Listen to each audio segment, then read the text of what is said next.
Okay, good morning, everyone, and Shavua Tov. Hope you had a wonderful Shabbat. I wanted to jumpstart here and get started. It's so wonderful to see all of you here on a Sunday morning or a Sunday evening if you're coming to us from Israel like Rabbi Katz is. And I just want to a couple words of introduction. First, this is really an exciting moment for all of us in our community. Just want to start by wishing a huge mazel tov to anyone who's finished the Masechta, who's finished the tractate. We are so proud of all of you, the men and the women who have dedicated themselves to Torah learning each and every day through the Daf Yomi cycle. It's remarkable. And, it seems almost like a distant memory, to be honest. The last time we got together on March 7th, we made our Siyum on the Daf Dash program after we all completed learning Masechet Brachot.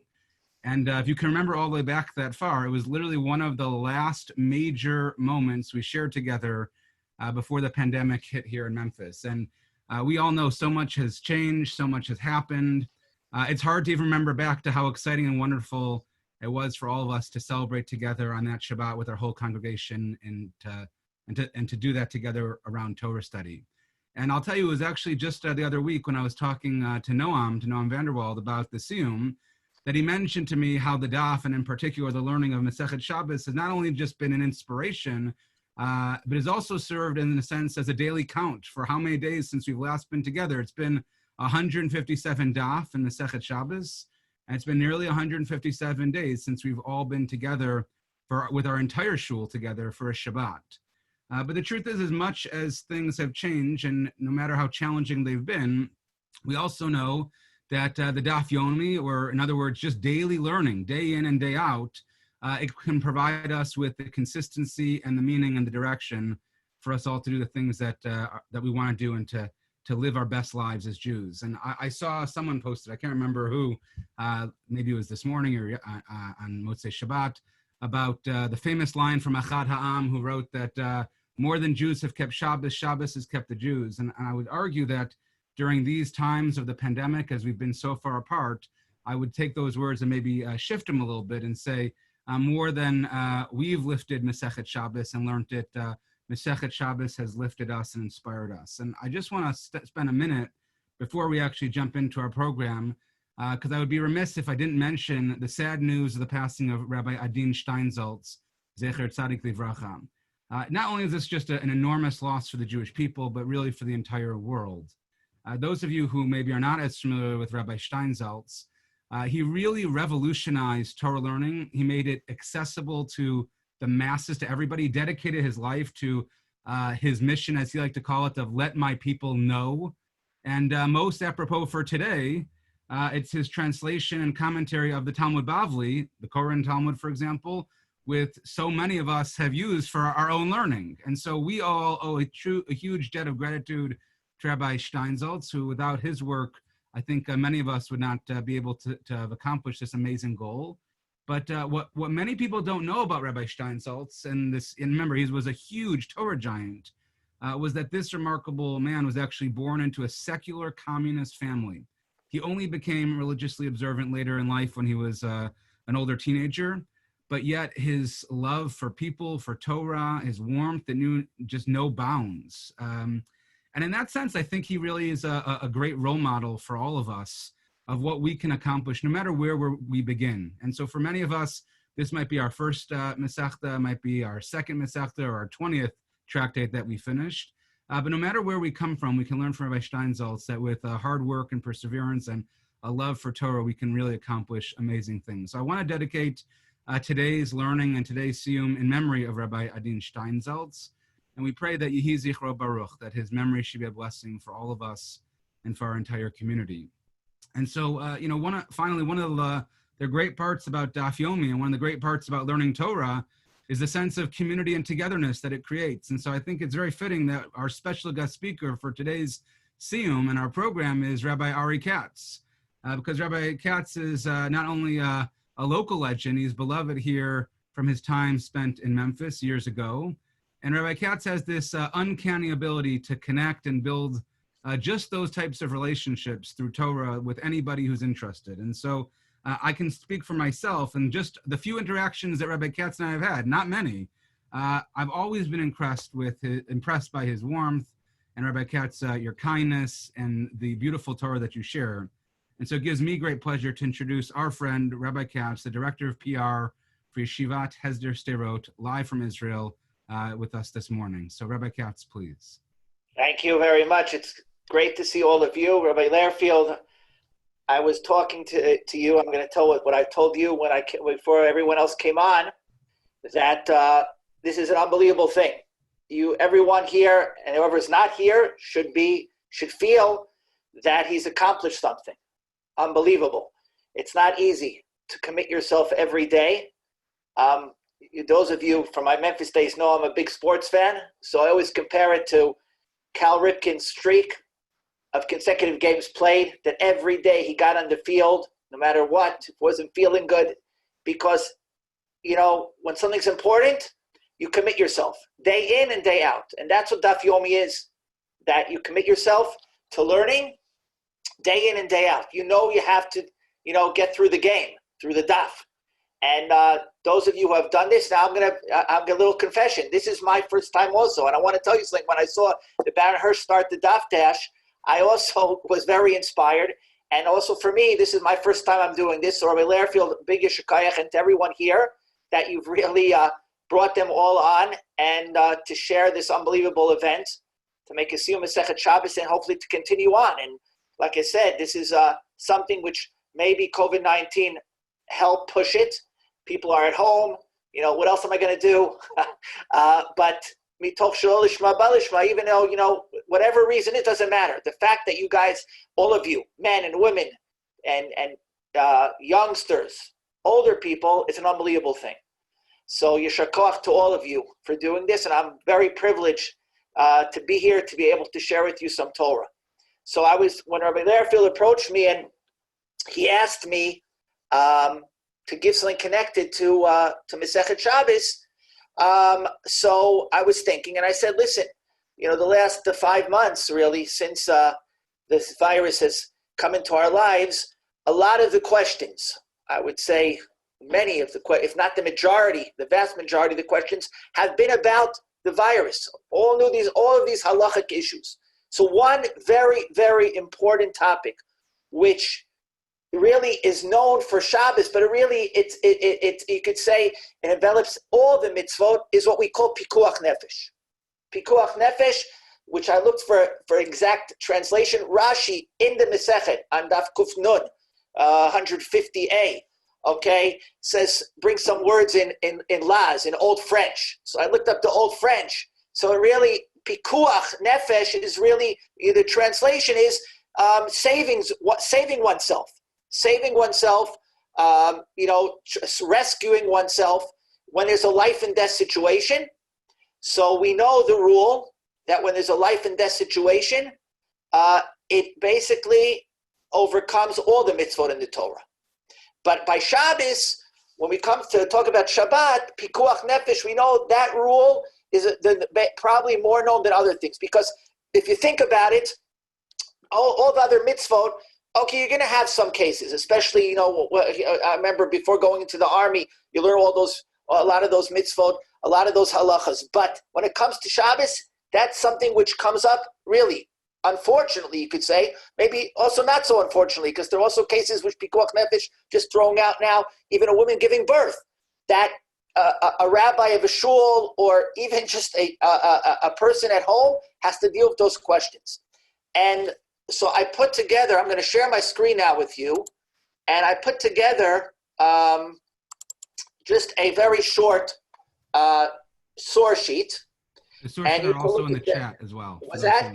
The sources are in the chat as well for anyone who wants them. So the source for this halacha, that pikuach nefesh, that a life-threatening situation overcomes the mitzvot, or let's talk now about Shabbos. The source is in a Masechet, which we haven't done yet. We'll get to that sometime, if I'm not mistaken, next year.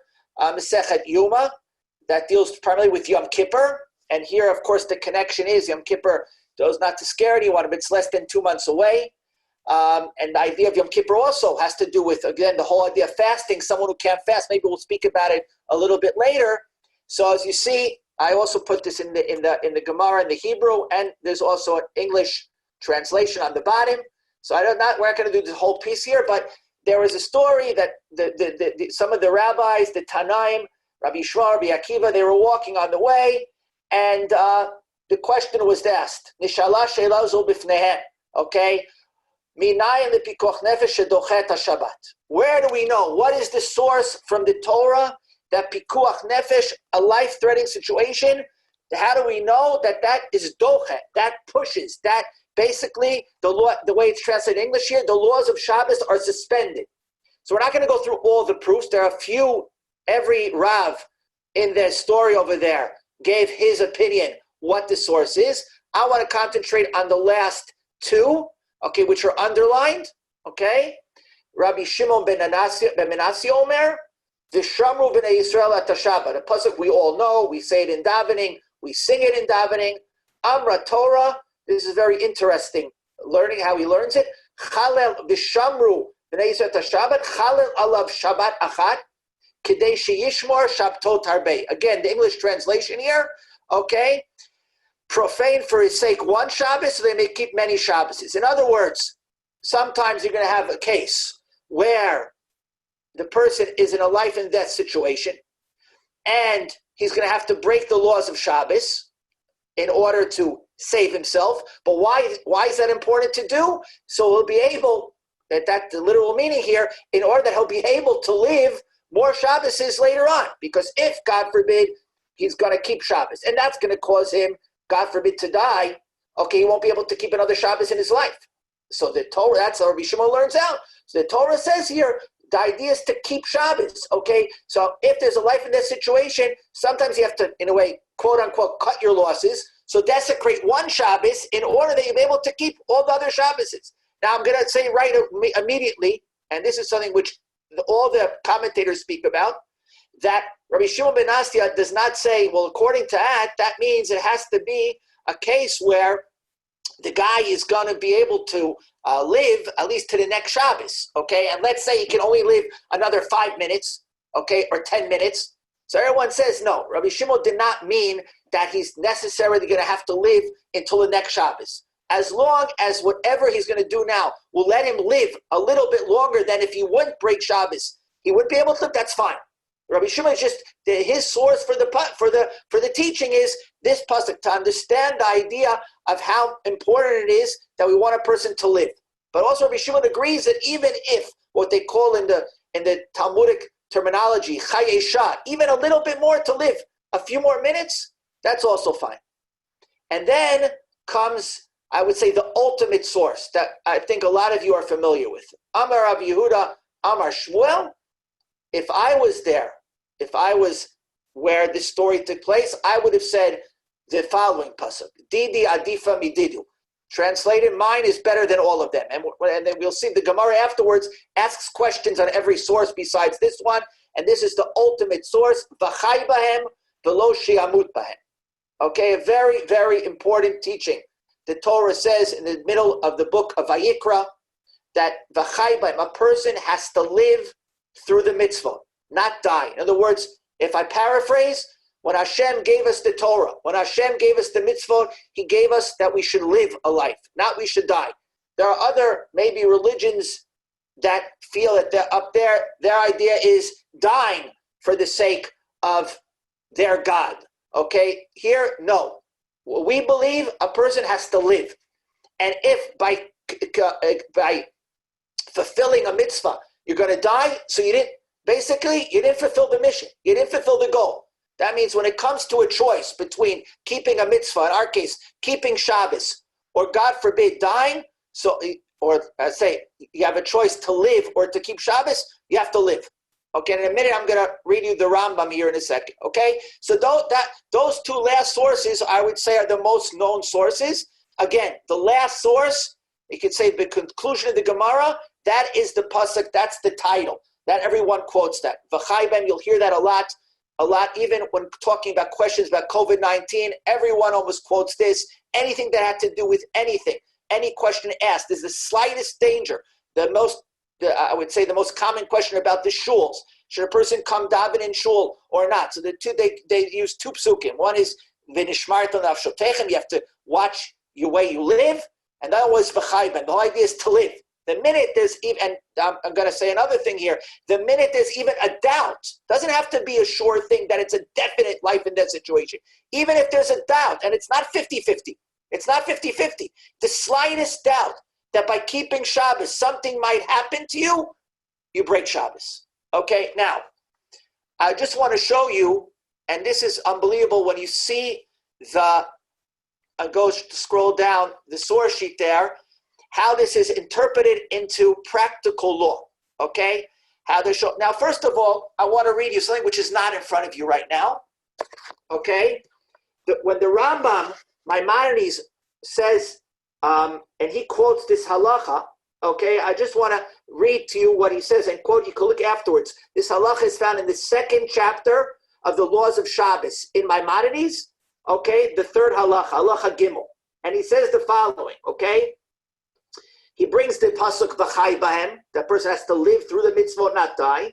And then he says, halamadeta she'ein mishpetei haTorah nikama be'olam.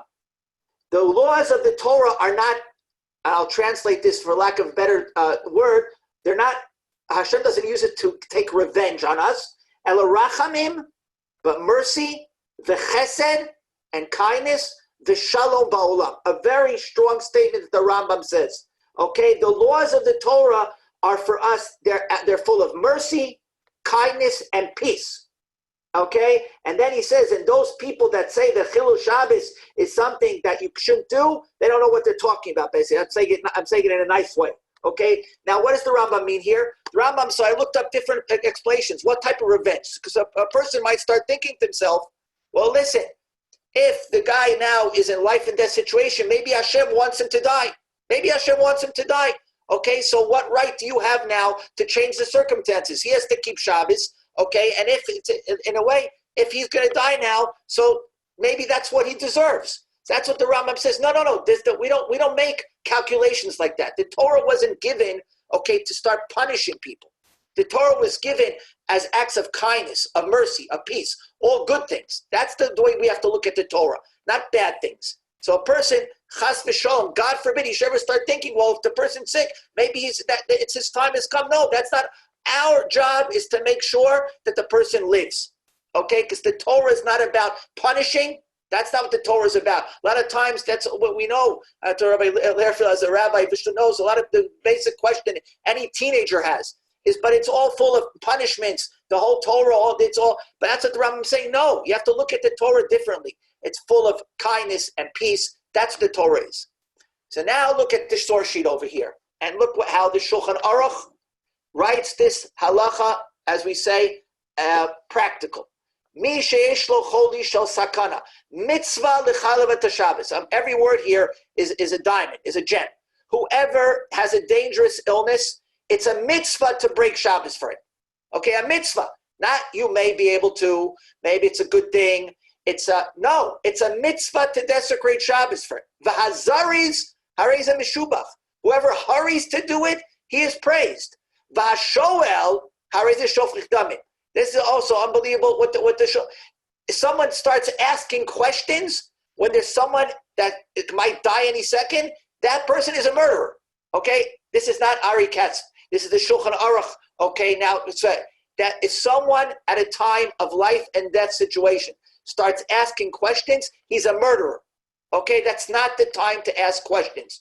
You have to do everything in your possibility, in your power to save the guy. And if that means doing whatever you have to do to break Shabbat, you do it. Okay?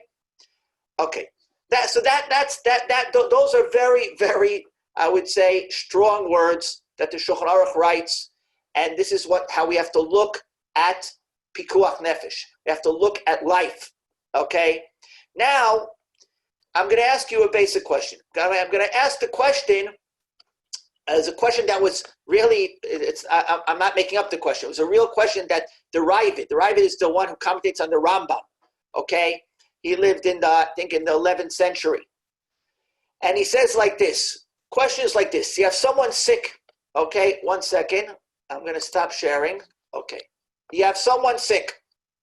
and that person needs to eat meat. That's what the doctors say. He needs to eat meat. And you have two choices.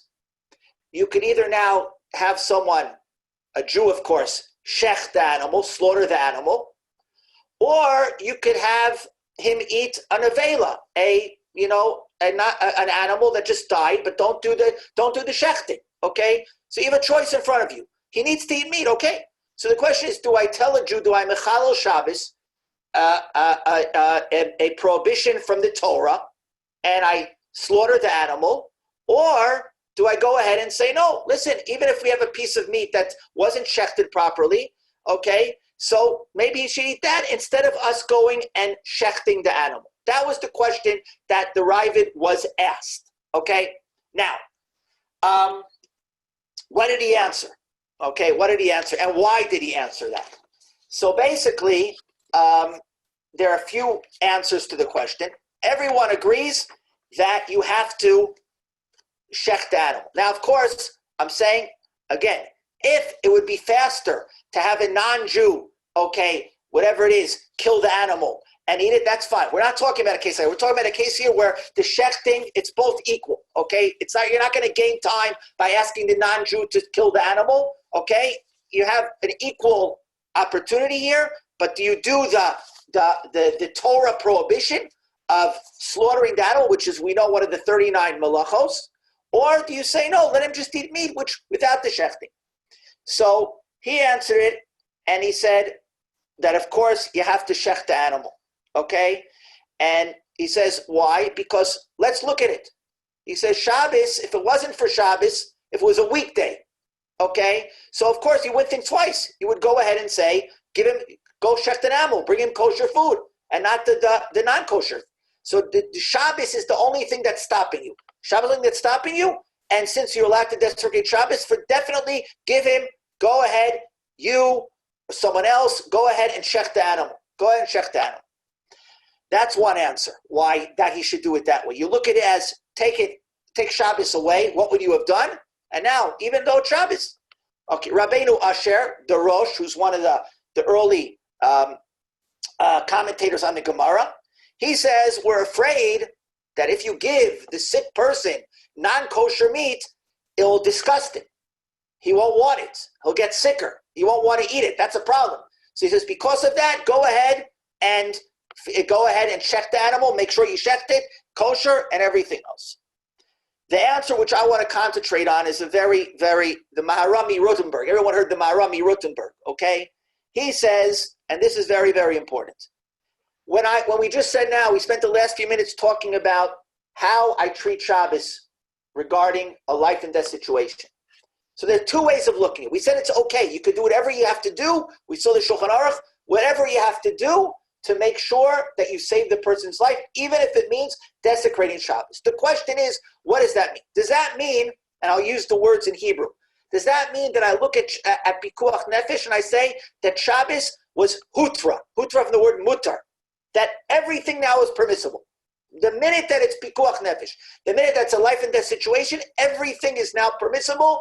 I don't have to worry about anything. I do whatever I have to do. Don't think about it. Don't ask about it. Just do it. Or do I say, no, you're allowed to do it, but how would I express myself? But you're doing it because you have to. And that's called dechuya. I'm pushing off Shabbos, okay? It's not like Shabbos has all come down. It's a free fall. No, Shabbos, because it's pikuach nefesh, you're allowed to go ahead and now desecrate Shabbos, but that's because the situation dictates that. But don't go ahead now and do everything possible, okay? It's dechuya, you're pushing Shabbos away. It's not that now Shabbos is like mutter, it's a free-for-all.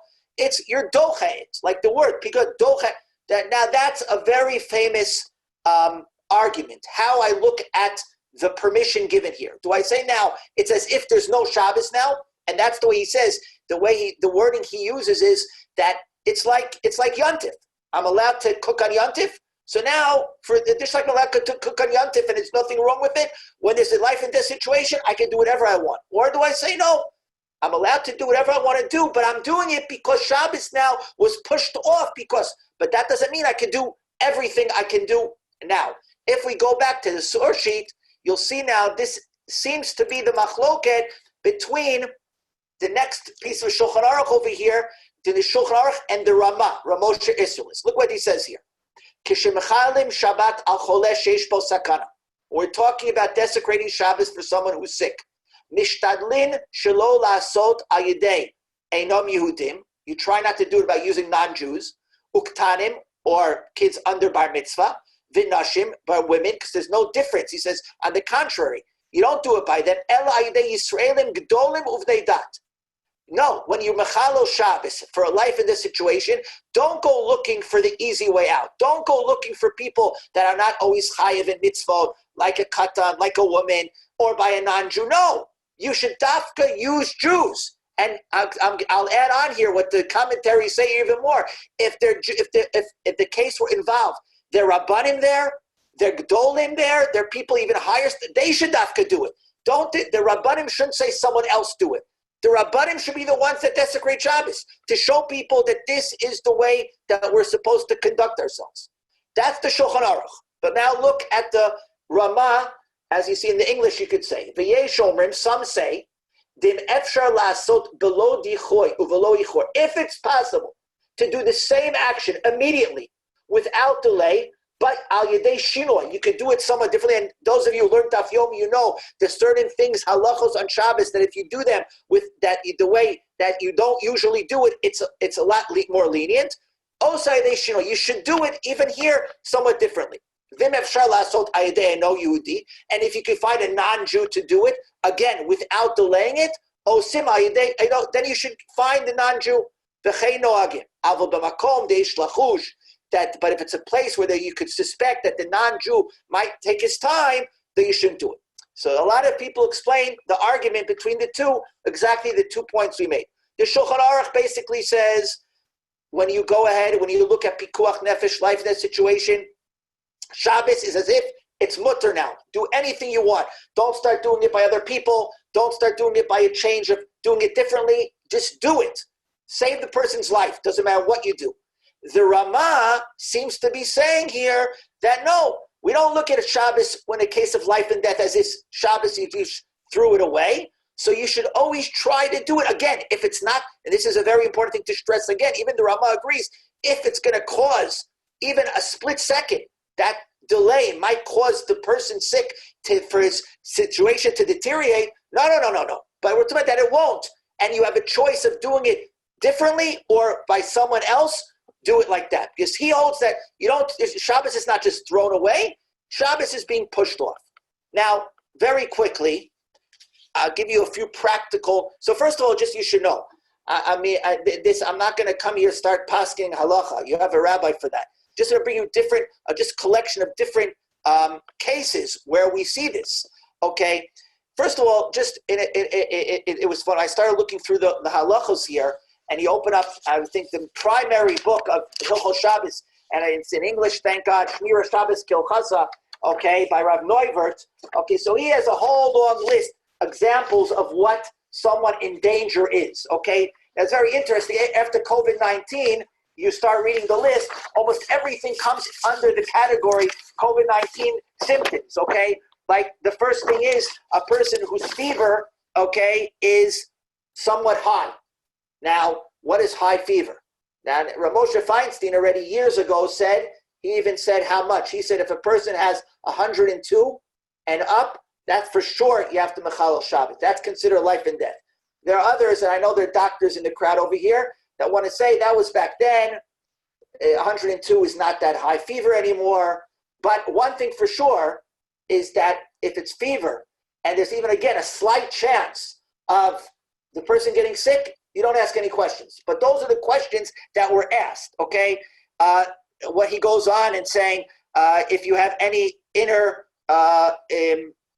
anything that hurts you inside, okay? Anything internal, okay? So then that also might be sakana. So COVID-19, for sure, any of the symptoms there, that definitely goes under the category of, pikuach nefesh. That I think we can all agree upon. But this argument, how I perceive the Shabbos, so I'll give you different discussions. that were brought up throughout the years. For example, a doctor.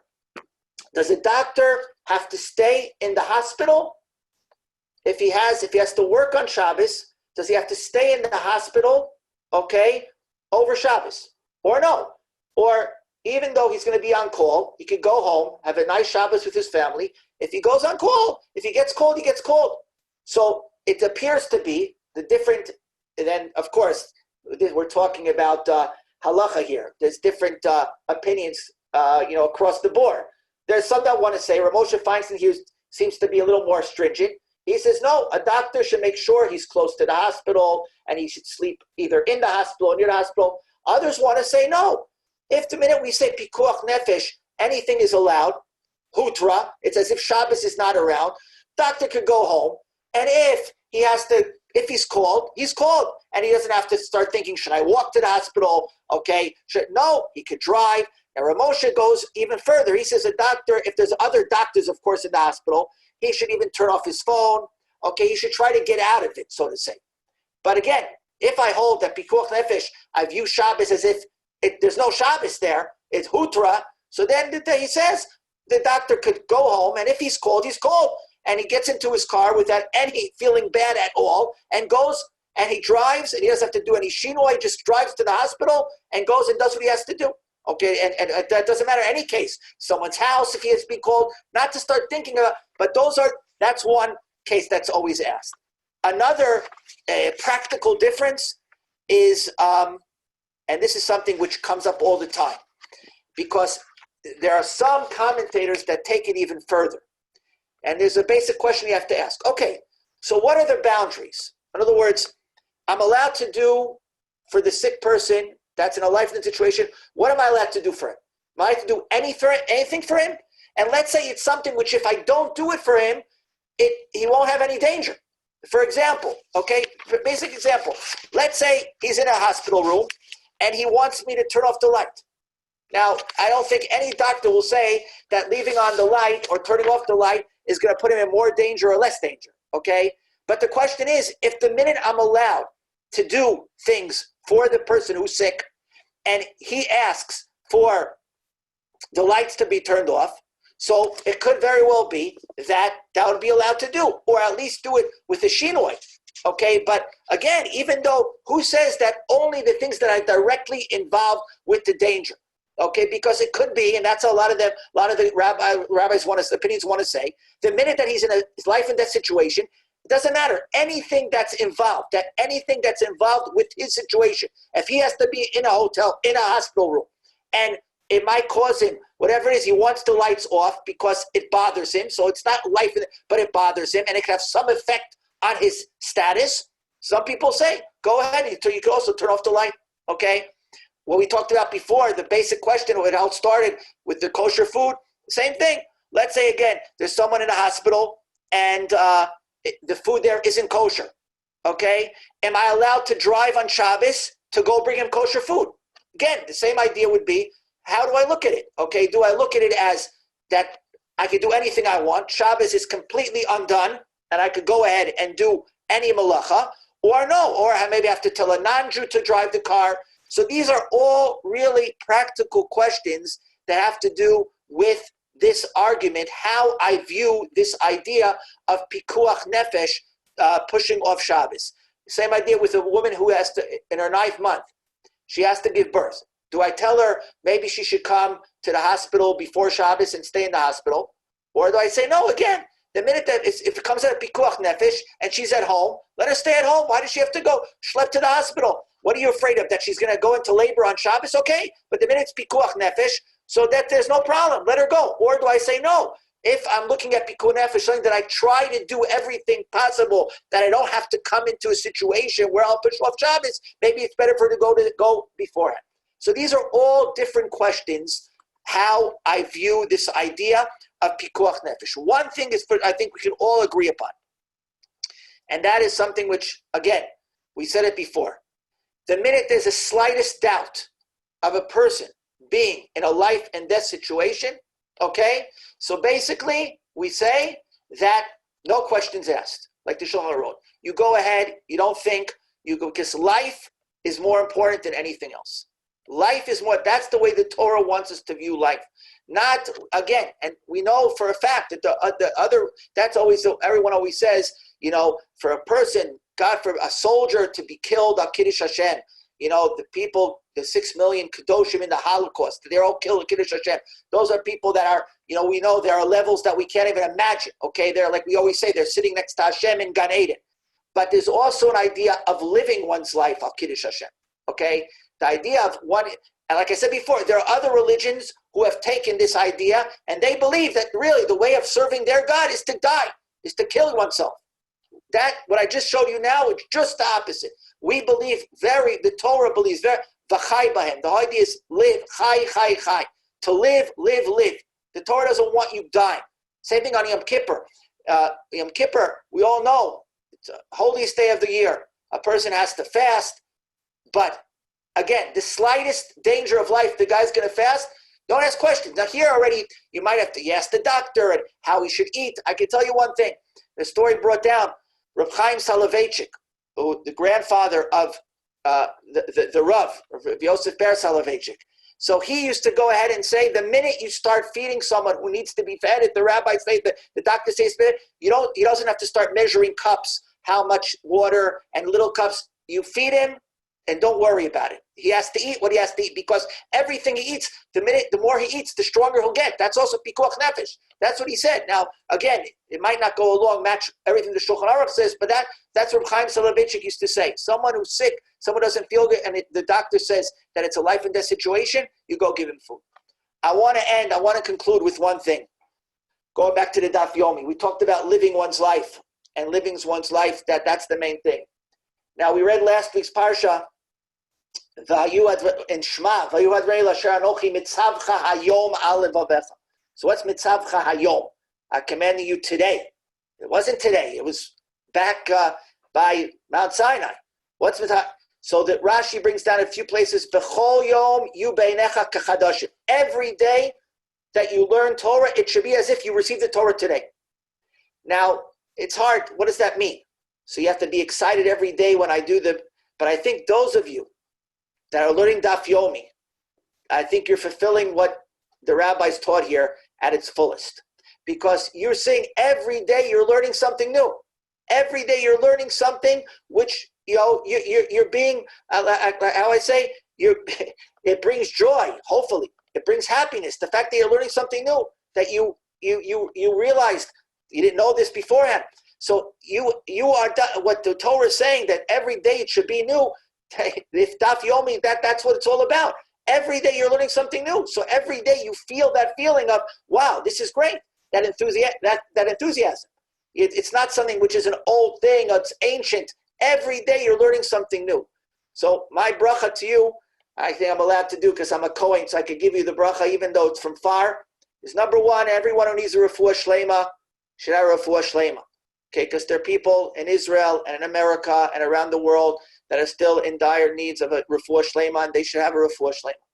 And my other bracha is that you guys, all of you, men and women and the children, should keep on learning and keep the commitment every day. Okay, another daf, and you see how it goes. It says that Leiv Chacham Mimino v'Leiv Ksiyom Mismalo. Shlomo HaMelech said, the heart of the wise one is to his right hand. The heart of the foolish one's to his left. What does that mean? So a lot of times a person looks at the Masechet Shabbat. When you started, 155. Oh my gosh! Look, that's so many daf to go.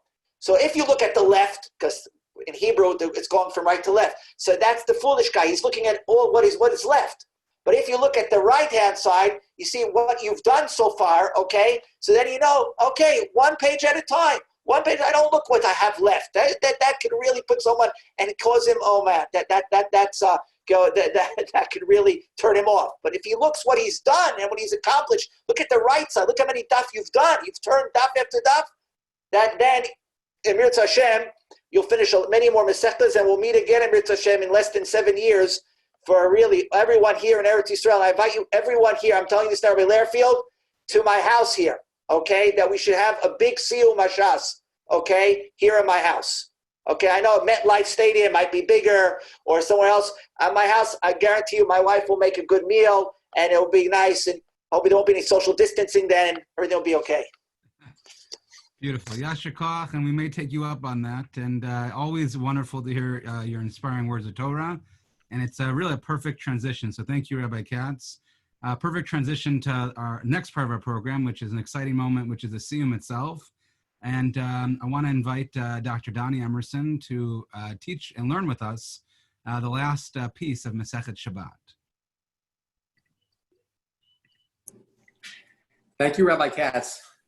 And Rabbi Lehrfeld, I just have to thank you for the Daf Dash initiative, because without that, I don't think I would be doing the Daf Yomi. It seemed like it was a manageable piece to do with the Daf Dash. And once we did it, I said, okay, maybe I can keep going on. So thank you for that. And also want to thank Rabbi Rudinsky for reviewing this last page with me to get me ready for this. And so here we go. We're starting at the bottom of 157 Aleph, okay? And the Gemara ends with two somewhat enigmatic stories. First, it picks up with a story recounted in the final Mishnah of the Masechet. The story goes that there's a narrow alley between two homes. A person is dying in the alley, and there's a cracked barrel supported over the alley directly over the dying person. So right over that dying person in the alley. And it's supported by the roofs of the two homes that are close together. When that person dies, there'll be tuma, ritual impurity, generated in the alley. And the cracked barrel over the alley will help form a tent-like enclosure, an ohel, that would trap the tuma.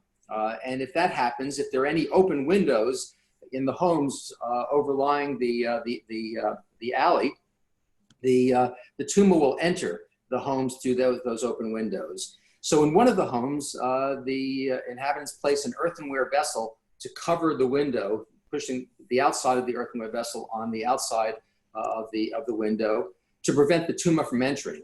And then they proceed at that point to consider just the ohel itself, the tent-like enclosure, whether the tuma is going to be trapped. And so they go ahead and they tie a reed grass, a piece of reed, to an earthenware, a piece of earthenware the size of a tefach, of a handbreadth, to pull it through the crack in the barrel, so that they can measure the crack in the barrel. Because if the crack in the barrel is the size of a tefach, of a handbreadth or wider, then the tuma will escape. When the person dies, the tuma will escape and not be trapped inside that ohel, that tent-like enclosure in the alley. And then, if it escapes, then they don't even have to carve their windows, because the tuma will not go into their homes. But if it's smaller than a handbreadth, then they would have to keep protecting their window from the tuma coming in. Okay, and so basically, it deals with a number of things that they're not allowed to do on Shabbos, but that they're allowed to do for this case. And so this is I'm going to read it now in the Aramaic. Okay, Amar Rav Yehuda Amar Rav. Hilkati katana haita ben shnei batim, betuma haita sham. The gigit seduka menuchat al gaben, ufakko et hamaor betapiach. Okay. The kashu et hamakeda bigemi. Leda im yesh sham begigit potech tefach im lav. Okay, so they did all these things to protect from the tuma coming in, shuttering the window, which is something that's a question. We learned it earlier in the Masechet about whether you're allowed to shutter a window, whether that's considered, finishing, like building, part of the building process of a house, whether you're to shutter the window. So they did that. They wanted to measure the crack. So you're not allowed to really measure on Shabbos except for a mitzvah. And then you're not allowed to really tie a permanent knot on Shabbos. And they tied this reed grass to the earthenware piece to measure the barrel. So the Mishnah goes on, and this is the Gemara quotes the Mishnah saying, "Umidibrehem lamadnu shepokukin umodadin v'koshrin b'Shabbat." And from their words, we learned that we may shutter, measure, and tie on Shabbos. Okay, so that we can do these things if it's for a mitzvah. Okay, and preventing the tumor from going to the house is considered a mitzvah. And the tying is an impermanent tying, because it's a reed grass which is going to deteriorate over time, or it's something you might want to feed to the animals, whatever it is, it's not permanent. So that's what we say we can learn from these things. And then the Gemara goes on to another enigmatic story, okay, and I'll read it and explain it, okay. Ula ikla libe reish galuta. Ula happened to go to the house of the reish galuta, the exilarch, chazye l'rabba bar Rav Huna, diyativ ba'avna demaya v'kamashachle. And he saw Rabba bar Rav Huna sitting in a tub of water on Shabbos and measuring the size of the tub. Okay, and Amarle, and so Ula said to him, Emar da'amre Rabbanan medide de mitzvah, the lav mitzvah mi'amor. He said to him, well, I don't understand what you're doing. The rabbi said that you can measure on Shabbos for a mitzvah, but what do you do? You're not doing it for a mitzvah. Why is that okay? And he answered them, okay, I answered him, mitasek ba'alma ana. I'm merely busying myself with it. I'm not measuring for any purpose. And that's how the Gemara ends. And I heard a nice thing earlier this morning on the all daf Siyum from Rabbi Elephant, who said that that it's a pretty important story for the ending of this Masechet, because what the Masechet is all about is about appreciating time, appreciating what you're doing at the time. That all of Shabbos is thinking about, can I do this? Can I not do that? Am I allowed to? And being very aware of every moment. And here we have a story where someone is measuring something without really thinking. He's it may not be something that he's supposed to do, but it's not necessarily forbidden, but it's not really what we should be doing. So it kind of reminds us of what the whole Masechet is really about. And I think that was sort of a nice explanation for it. And that's the end of it. Beautiful. Yasher koach, Donnie, and yasher koach to all those who've completed. It's a big moment. And just before we get into the actual Hadran itself, just by show of hands, I don't know if you can show our hands, just those, I want to recognize those who've done the learning and made the Siyums. Just maybe raise your hands so we can all just show our appreciation and say yasher koach to all of you. We're so proud. And what an incredible thing. So mazel tov to all of you. And it's, it just gives me great pride to see all of you committing to learn this way. And you should feel great. And yasher koach. So we'll now continue with the Hadran. And like we did with the Daf Dash, we'll break it down into smaller pieces for different people who've made the conclusion, who've made the Hadran, who've concluded the Masechta to present and to read. And so when it's your turn, just kindly unmute yourself and we'll go from there. Hadran alach Masechet Shabbat, v'hadrach alan. Datan alach Masechet Shabbat, v'datach alan. La nitnashe minach Masechet Shabbat, v'la titnashe minan. La be'alma hadena, v'la be'alma de'ate. Hadran alach Masechet Shabbat, v'hadrach alan. Datan alach Masechet Shabbat, v'datach alan. La nitnashe minach Masechet Shabbat, v'la titnashe minan. La be'alma hadena, v'la be'alma de'ate. Hadran alach Masechet Shabbat, v'hadrach alan. Datan alach Masechet Shabbat, v'datach alan. La nitnashe minach Masechet Shabbat, v'la titnashe minan. La be'alma hadena, v'la be'alma de'ate. Where's her picture? Yiratzama Fanecha Adonai Eloheinu Eloheinu Shetehei Torata Umanatenu Ba'olam Hazeh Utehei Imanu Ba'olam Haba Hanina Bar Papa Rami Bar Papa Papa Nachman Bar Papa Papa Achai Bar Papa Abba Mari Bar Papa Rafram Bar Papa Rachish Bar Papa Surcha Bar Papa Ada Bar Bar Papa Daru Bar Bar Papa.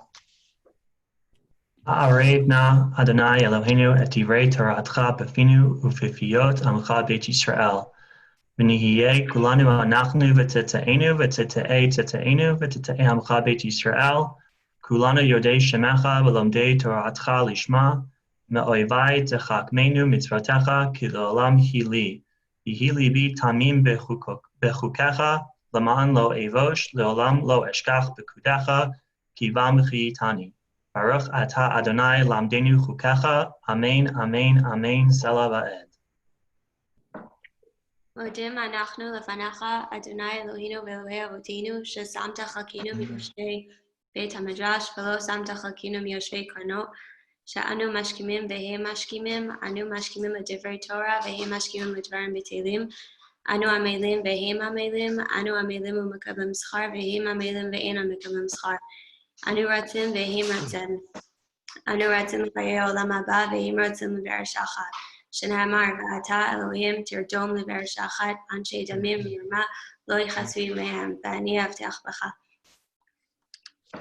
יהי רצון לפניך אדוני אלוהי כשם שעזרתני לסיים מסכת שבת, כן תעזרנו להתחיל מסכתות וספרים אחרים ולסיימם, ללמוד ולמד, לשמוע ולעשות, ולקיים את כל דברי תלמוד ושכל באהבה, וזכות כל התנאים והאמוראים ותלמידי חכמים יעמוד לי ולזרעי, שלא שמוש התורה מפי ומפי זרעי וזרע זרעי עד עולם, ותתקיים בי, והיסלחך תנחה עושך, ושוכבך תשמור עליך, והקיצוצו היא ששיחך, כי בי ירבו ימיך, ויוסיפו לך שנות חיים, אורך ימים במינה, בשמאלה עושר וכבוד.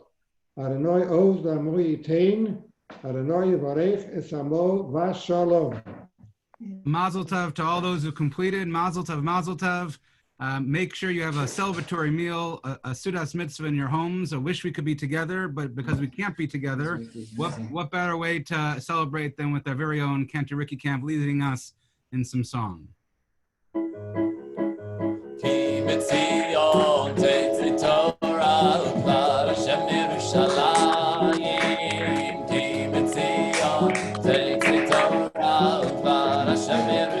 Yerushalayim, ki mitzion tetzei Torah udvar Hashem Yerushalayim, ki mitzion tetzei Torah udvar Hashem Yerushalayim, ki mitzion tetzei Torah udvar Hashem Yerushalayim, ki mitzion tetzei Torah udvar Hashem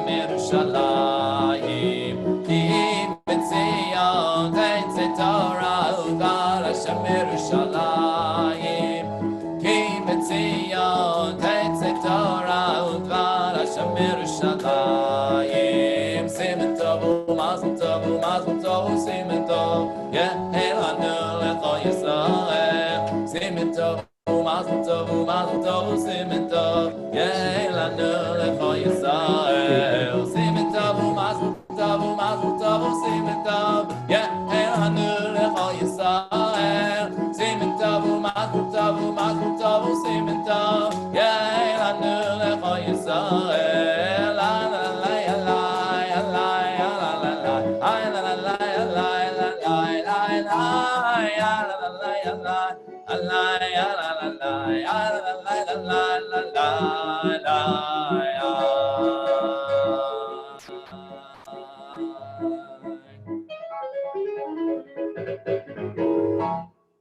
Mazel tov, everybody. Mazel tov, everyone. Have a wonderful day, a Shavua Tov. We should continue to learn together and to build our community through Torah for many years to come. Again, a big thank you to Rabbi Katz all the way from Israel, and a yasher koach to all of our amazing learners who have made this Siyum. We can't wait to celebrate with you. Please, God, when we make a Siyum on Masechta Eruvin in just a few days. No worries. So take care, everyone, and Mazel tov. Oh. Mazel tov. Mr. Rabbi Katz.